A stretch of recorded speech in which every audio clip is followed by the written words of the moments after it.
संगमनेर तालुक्याच्या पठार भागातील नांदूर-खंदरमाळ गावांतर्गत असलेल्या भोईटेमळा परिसरात संशयास्पद बलून पडल्याची घटना उघडकीस आल्याने परिसरात एकच खळबळ उडाली आहे.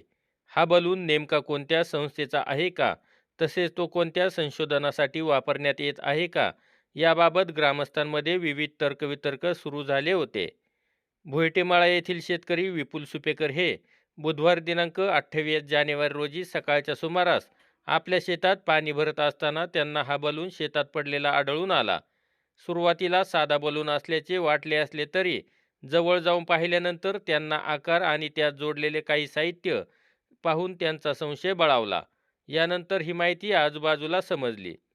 या घटनेबाबत नांदूरगावचे माजी उपसरपंच गणेश सुपेकर यांनी प्रतिक्रिया देताना सांगितले की हा बलून नेमका कोणत्या संस्थेचा आहे का, तो काही निरीक्षण, संशोधन किंवा अन्य कोणत्या कारणासाठी वापरण्यात आला होता का, याबाबत प्रशासनाने स्पष्ट माहिती देणे अत्यंत गरजेचे आहे. मी गणेश सुपेकर, नांदूर खंदरमाळ, तालुका संगमनेर. आज सकाळी शेतात पाणी देत असताना आमचा पुतण्या विपुल सुपेकर याला एक संदिग्ध असा बलून त्या ठिकाणी दिसून आला आणि त्या बलूनला काही किट जोडलेलं त्या ठिकाणी आढळून आलं. तर त्या बलूनच्या किटमध्ये काही कॅमेरा सदृश्य काही वस्तू आणि काही चिप त्यामध्ये बसवलेल्या अशा प्रकारचं त्या ठिकाणी दिसून आलं. अशा प्रकारचे बलून बऱ्याच वेळा पाहण्यात येतात, परंतु हा बलून आमच्या शेतामध्ये या ठिकाणी मक्याच्या शेतामध्ये पाणी देत असताना आढळून आला.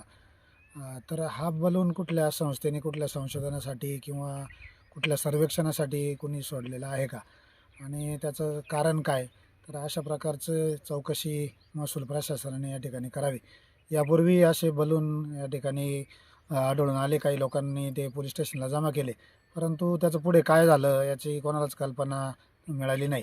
तर आम्ही या निमित्तानं हा बलून महसूल प्रशासनाच्या ताब्यात या ठिकाणी देणार आहोत आणि त्यांना एकच मागणी आहे की अशा प्रकारचे बलून दिसून येतात किंवा सापडलेले आढळतात, तर या बलून कुठल्या संस्थेने कशा कारणासाठी किंवा कशासाठी पाठवला किंवा याचं कारण काय, याचा शोध घेऊन ती माहिती जनसामान्यांना मिळावी, अशा प्रकारची अपेक्षा प्रशासनाकडून आहे.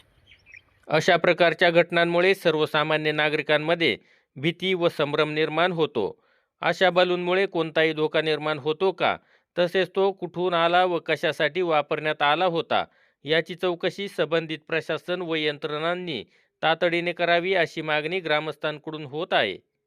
नवनाथ गाडेकर, गाव पुढारी न्यूज, घारगाव.